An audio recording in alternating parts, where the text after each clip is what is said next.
ibitigiri dufise abana bari munsi y'imyaka 18 bama bari ku rugero rwo hejuru. Ni kuvuga ko turakira abana abahungu n'abakobwa bakuze mu bakuze no guhera ku myaka 18. Mugabo muri ico gihe cose ikigo Seruka kibayeho twama tubona ko abana barahohoterwa ku rugero rwo hejuru ku bice birenga 70%.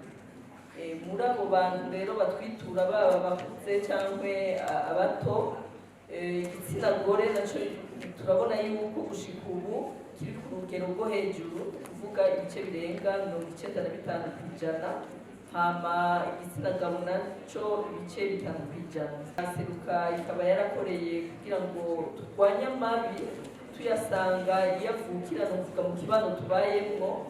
Ikigo Seruka gifashwe mu mugongo na Coopération Suisse, ni muri uwo mugambi nababwiye wo gukorera mu kibano watanguye mu 2011. Ikigo Seruka carashoboye gukorera mu kibano Uramvya, Bujumbura na Cibitoke, hama tukaba twaragize ibiyago byo mu kibano birimwo abantu batandukanye, ingo z'abubakanye, abantu bari mu mashirahamwe, abari mu ntwaro, abagabo twovuga bari imbere kugira ngo yerekane ingene tuvuga ubugabo bwiza na masculinité positive, kurwanya nyene ayo mabi afatiye ku gitsina, tuyaga cane ku mico n'imigenzo. Muzi neza mwese abarundi yuko mico n'imigenzo iri mu bituma amahohotera afatiye ku gitsina ataranduranwa n'imizi. Hamba muri ivyo biganiro abagabo baraja imbere kandi turabishima.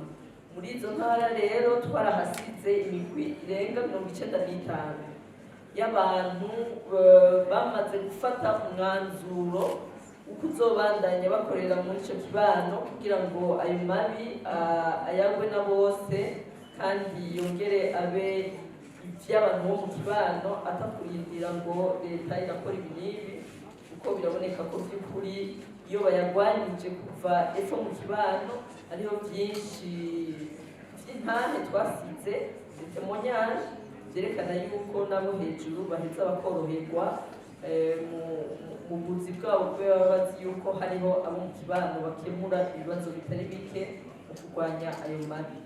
Murumva yuko ayo mabi aravugwa cyane ku gitsina gore. Mugabo nkuko nababwiye kugira turwanye neza ayo mabi si vyiza gushira kure igitsina gabo. Kubera ucumengo biraba gusa abakenyezi, mugabo n'amabi akorerwa abashingantahe, muri abamenyesha makuru uratangiye kumva yuko n'abashingantahe basigaye bayakorerwa, kandi ko nabo nyene batagitinya kwitura inzego cyangwa amashirahamwe abafasha. Inyigisho rero ku bakenyezi zarakozwe. Murumva ko umugambi twakoreye mu kibano wari umaze imyaka 12 uri kuraranguka kandi uzobandanya uranguka mu kibano. Kuvuga ko abakenyezi baragira ahantu bakitahura muri ivyo bintu byababayemo, hama ntibagume biyita abantu bahohotewe cyane, ahubwo bakarondera ico bokora kugira ngo ayo mahohotera ayagwe afatwe mu minwe na bose, hama bireke kuba gusa ibibazo by'abakenyezi. Ngaho muca mwumva yuko kugira ngo ayo mabi aranduranwe n'imizi, birategereje ko dukorera cyane mu bana bakiri bato, kugira ngo dukorere mu gukinga na prevention, kuko n'abarundi baravuga ko zija guhona zihera mu ruhongore. Iyo abana bose batavyumva, abahungu n'abakobwa bari hamwe, nitwotera imbere kandi si imbeshere. Muramaze kubona yuko guhindura abarundi bariko baratangura guhindura ce qu'on appelle en français la mentalité, batangiye kuza barumva ibintu bimwe kandi bakumva ko hariho ibintu batobandanya bakora ngo ni kubera mu muco w'abarundi bavuga ngo oya, ahubwo babona yuko hariho byinshi imico yaduhaye y'abarundi duha tugira akaranga ko kuba abarundikazi n'abarundi umutima kandi bafite ico bubaha. Ubwo hariho iyindi mico nayo nyene tubona yuko zicyoza rwose agateka k'abakenyezi, tugerageza kuyaga kugira turabe ico hinduka.